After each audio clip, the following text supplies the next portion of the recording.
বেসন দিয়েও এত সুন্দর মুচমুচে কুমড়ো ফুলের পাকোড়াগুলো তৈরি হয় তা তোমরা না দেখলে বিশ্বাস করবে না।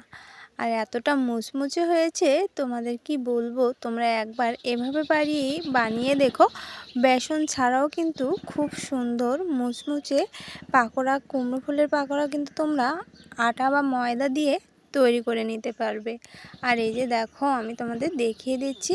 তাহলে চলো দেখে নেওয়া যাক আজকের রেসিপিটা। নমস্কার বন্ধুরা, শুভ সকাল সবাইকে। আর সুমিস ভিলেজ লাইভে সবাইকে অনেক অনেক শুভেচ্ছা ও ভালোবাসা জানিয়ে আজকের ভিডিওটা এখান থেকে শুরু করছি।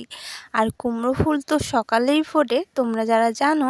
দেখো আমাদের কুমড়ো গাছে কত সুন্দর ফুল ফুটেছে, অনেকগুলো ফুল ফুটেছে। আর সেজন্যই তোমাদের সাথে এই রেসিপিটা আজ নিয়ে আসলাম।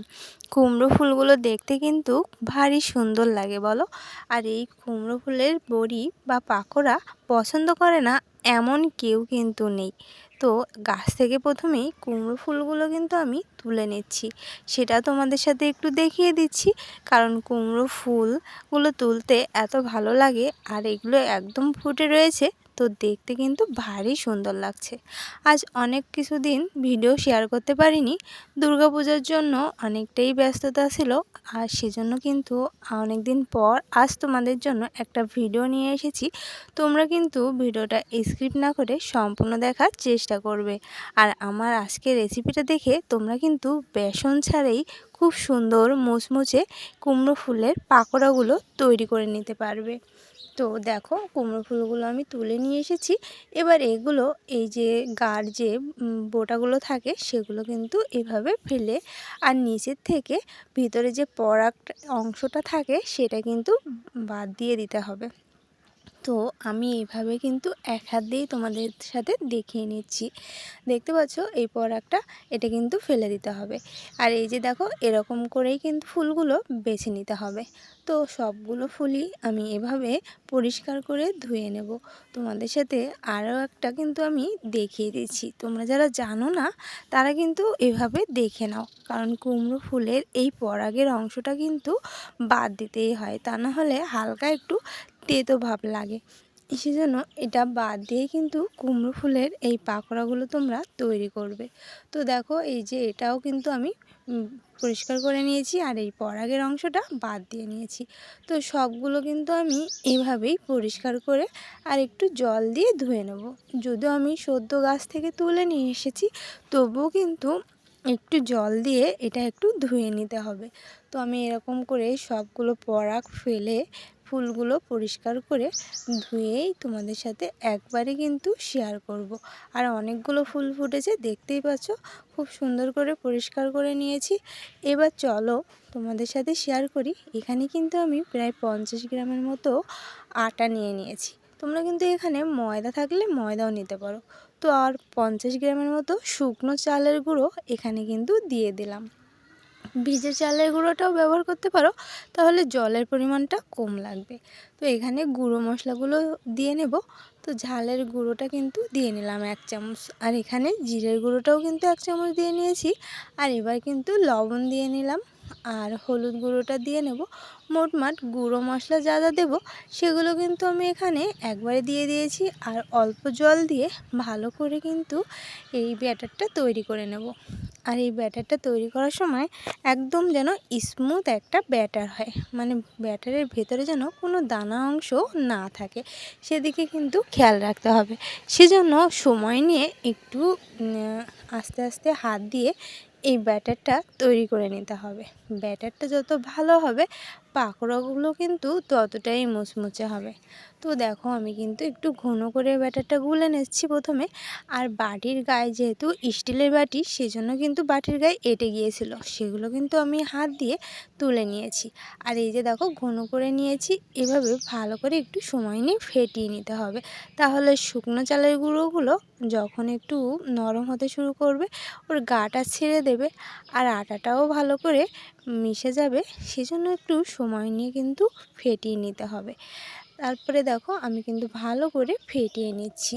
এরকম ঘন থকথকে একটা ব্যাটার কিন্তু প্রথমে তৈরি করে নিতে হবে। তারপর ভালো করে ফেটিয়ে নিয়ে এর সাথে কিন্তু দিয়ে দিতে হবে এই যে পেঁয়াজ আর রসুন থেঁতো করে নিয়েছিলাম সেগুলো। নিরামিষ যদি তৈরি করো তো পেঁয়াজ রসুন কিন্তু এখানে না দিয়েও খুবই ভালো লাগে। তো আমি এখানে পেঁয়াজ আর রসুনটা থেঁতো করে নিয়েছি, সেগুলো দিয়ে দিলাম। চাইলে কিন্তু পেঁয়াজ রসুন পেস্ট করেও দেওয়া যায়। এই ব্যাটারটা যতটাই স্মুথ হবে ততই কিন্তু পাকোড়াগুলো মুচমুচে হবে। তো আমি আরও একটু ভালো করে মিশিয়ে নিচ্ছি। মোটমাট প্রায় আমি 5 থেকে 8 মিনিটের মতো এভাবে হাত দিয়ে ভালো করে ফেটিয়ে নিয়েছি। একটু সময় নিয়েই কিন্তু ফেটিয়ে নিতে হবে, তাহলেই কিন্তু একদম পারফেক্টভাবে তৈরি হবে। তো এইখানে আমার রেডি হয়ে গিয়েছে। আর এবার দেখো কড়াইতে কিন্তু কিছুটা সরিষার তেল গরম করে নিয়েছি, আর সেই গরম তেলটাই আমি কিন্তু এই ব্যাটারের মধ্যে ব্যবহার করছি। এই টিপসটা ফলো করলে তোমাদের কিন্তু একদমই পারফেক্ট মুচমুচে পাকোড়া তৈরি করতে পারবে, কারণ এই গরম তেলটাই এখানে মুচমুচে করতে সাহায্য করবে। তো এবার আমি কুমড়ো ফুলগুলো ধুয়ে পরিষ্কার করে নিয়েছিলাম, সেগুলোই কিন্তু ব্যাটারের মধ্যে দিয়ে দিলাম। আর ব্যাটারটা কেমন হয়েছে তোমরা কিন্তু দেখে বুঝতে পারছো, কারণ এখানে সেভাবে বলে দেওয়ার মতো কিছু নেই। তো তোমরা দেখেই বুঝতে পারছো একদম ঘনই হয়েছে। তবে একদম ঘন হলে কিন্তু এই ব্যাটারটা কুমড়ো ফুলের গায়ে লাগবে না, সেজন্য আঙুলটা চুবিয়ে দেখবে, আঙুলের গায়ে যদি কোট হয়ে যায় তবেই বুঝতে হবে ব্যাটারটা পারফেক্ট হয়েছে। তো এবার আমি কুমড়ো ফুলের গায়ে ব্যাটারটা লাগিয়ে তেলের ভিতরে দিয়ে দিলাম। আর দেখতে পাচ্ছ আমি কিন্তু অতিরিক্ত তেল দেইনি। ডুবো তেলে কিন্তু ভাজার থেকে এরকম অল্প তেলে ভাজলে কিন্তু বেশ ভালোই হয়। আর যেহেতু স্বাস্থ্যসম্মত খাবার সবার জন্যই ভালো, সেজন্য কিন্তু অতিরিক্ত তেল দিয়ে না ভেজে এভাবেও কিন্তু তোমরা ভাজতে পারো, তাতে কোনো সমস্যা নেই। তবুও কিন্তু কুমড়ো ফুলের এই পাকোড়াগুলো খুবই সুন্দর মুচমুচে হবে। তো এই যে দেখো আমার কিন্তু এক পাশ হয়ে গিয়েছে, তো আমি আর এক পাশটা উল্টিয়ে দিচ্ছি। যেহেতু ফুলের ডানাগুলো এদিক ওদিক এবড়ো থেবড়ো হয়, সেজন্য কিন্তু কোনো সাইজ হয়নি, তাতে কোনো সমস্যা নেই, কারণ কুমড়ো ফুলের পাপড়িগুলো তো এদিক ওদিক যাবেই। তো এইখানে কিন্তু আমার কুমড়ো ফুলের পাকোড়াগুলো হয়ে গিয়েছে। আর এই যে দেখো আমি এক এক করে তুলে নিচ্ছি, আর গাটা কিন্তু এরকমই একটু লাল লাল মতো করে ভেজে নিতে হবে। দেখে কিন্তু তোমরা বুঝতে পারছো কতটা মুচমুচে হয়েছে। তোমাদের একটু ভাঙিয়ে দেখাবো, তবে একটু পরে বাকিগুলো আমি আবার সেই বাকি তেলের মধ্যে দিয়ে ভেজে নিই। তো এইখানে দেখো এক পাশ করে দিয়ে দিয়েছি। যেহেতু একটু ঘন ব্যাটার করেছিলাম, তাই কিন্তু কুমড়ো ফুলের গায়ে লাগতে সমস্যা হচ্ছে, তাই আমি কিন্তু পরে আবার করে উপর দিয়ে ব্যাটারটা দিয়ে দিয়েছি। এরকম করেও কিন্তু তোমরা দিতে পারো, তাহলে গার ওই পুরুত্বটা একটু মোটা হবে, আর তখন কিন্তু বেশ ভালোই লাগবে খেতে। তো এইভাবে উপর থেকে একটু দিয়ে নিলে ভিতরের দিকে ফুলটা থাকবে, আর উপর থেকে কিন্তু বেশ মুচমুচে খাস্তা একটা পাকোড়া তৈরি হবে। তো এখানে আমি একসাথে দিয়েছিলাম, তিনটে কিন্তু একসাথে লেগে গিয়েছে।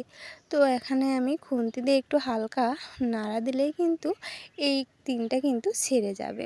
যে দেখো আমি খুন্তি দিয়ে এইভাবে একটু নাড়িয়ে নিচ্ছি, তাতে করে কুমড়ো ফুলের পাকোড়াগুলো আলাদা হয়ে যাচ্ছে। এইভাবে কিন্তু তোমরা করে নিতে পারো। একসাথে লেগে গেলে ভয়ের কোনো কারণ নেই, যেহেতু কড়াই তো ভেতরের দিকে একটু খোড়ঙ্ক মতো থাকে, সেজন্য কিন্তু ভেবে একসাথে লেগে যায়। তোমরা যারা ফ্রাই প্যানে ভাজবে তারা কিন্তু তেলটা একটু সেভাবে দিও, কারণ ফ্রাই প্যানে তেলটা একটু বেশিই লাগে। আর এদিকে দেখো আমার সবগুলো ভাজা হয়ে গিয়েছে, তো আমি এক এক করে কিন্তু সব তুলে নিয়েছি। আর এবার চলো তোমাদের সাথে একটু ভেঙে শেয়ার করে নিই। আর দেখে বুঝতে পারছো কতটা মুচমুচে হয়েছে। সত্যিই কিন্তু অনেকটা সুস্বাদু হয়েছিল আর মুচমুচে হয়েছে।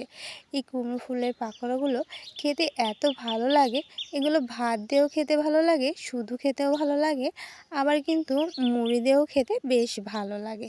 তো এই যে দেখো আমি একটা ভেঙে নিয়েছি, আর দেখতে পাচ্ছ একদম মুচমুচে হয়েছে। হাত দিয়ে তোমাদের ভেঙে দেখিয়ে দিচ্ছি, এইভাবে কিন্তু তোমরা বানিয়ে নেবে। তাহলে চলো একটু নাড়িয়ে দেখাই।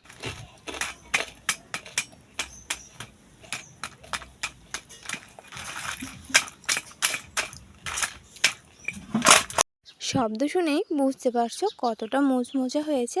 তো বেসন যদি ঘরে না থাকে তো এইভাবে কিন্তু আটা বা ময়দা দিয়ে পারফেক্টভাবে তোমরা এই কুমড়ো ফুলের পাকোড়াগুলো তৈরি করে নিতে পারবে।